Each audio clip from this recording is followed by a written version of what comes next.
India's first vertical lift bridge, the Pamban Bridge, is ready for operation.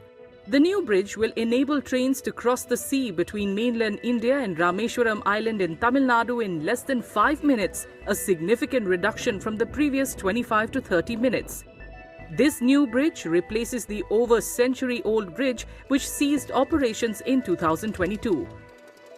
पुरानी bridge है वो 1914 में बनकर तैयार हुई थी और उसके बाद 1960s में साइक्लोन के कारण जो है इस पे बहुत मेजर इस पे जो है क्षति पहुंची थी और इस सब कारण से ओवर द इयर्स ये जर्जर अवस्था में पहुंच गई थी। पहले बहुत सारे स्पीड रेस्ट्रिक्शंस भी थे।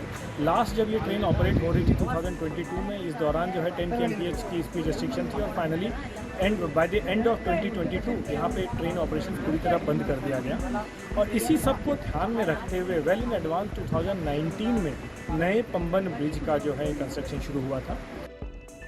According to railway officials, the speed limit on the new bridge will be 75 kilometers, considerably reducing the travel time. Bridge speed was 10 kmph. New bridge is designed for 80 kmph. Because of curve at A2 side, we can do maximum speed only 80 kmph. In that, CRS permitted 75 kmph for approaches. Lift span alone, he has given 50 kmph. Because of new structure, he has given 50 kmph.